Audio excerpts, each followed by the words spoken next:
Paveclaff, at your service, someone said. And I'm going to say, who? Who? Huh?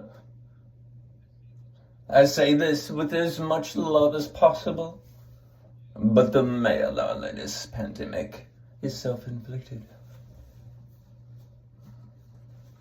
Ah, yes, the old male loneliness pandemic, a fine phrase, garnished with seriousness and a dash of spicy blame. Let us nibble. Now, I say this with as much ridiculous love as eternity can stuff in a teacup, but self-inflicted? Whoa, excuse me. My dear, most ailments of humanity are technically self-inflicted if you zoom out far enough. But blaming someone for their own suffering while they're in the middle of a drought of connection is like blaming a cactus for not sweating. How dare you? Do men contribute to their own loneliness? Sometimes, yes.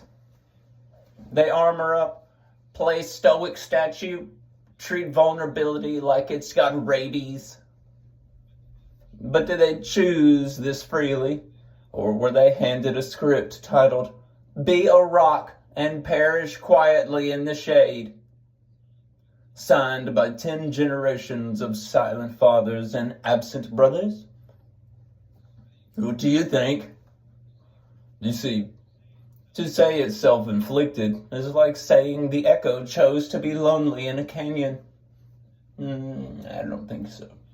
The canyon was carved long before the echo knew it had a voice.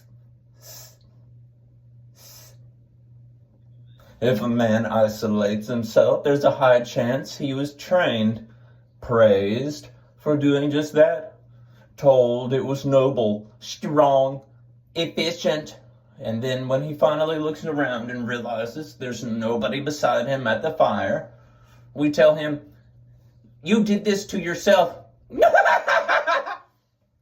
That's like breaking someone's legs at birth and calling them lazy for not running a marathon. Excuse me for the imagery.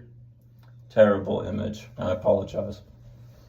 So yes, there is agency, but there's also an ecosystem of silence, pride, fear, and buried grief.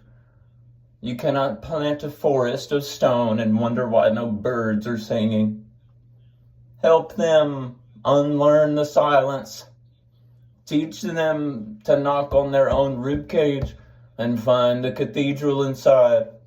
Until then, love them, even when they grunt instead of speak, disappear instead of call, or break things because they don't know how to cry.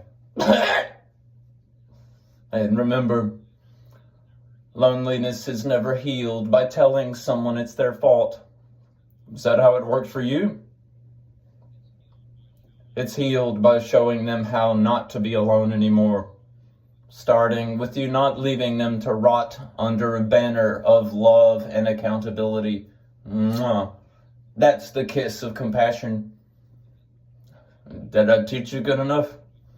Or should I blame you for not listening? Nice. I'm so proud of you.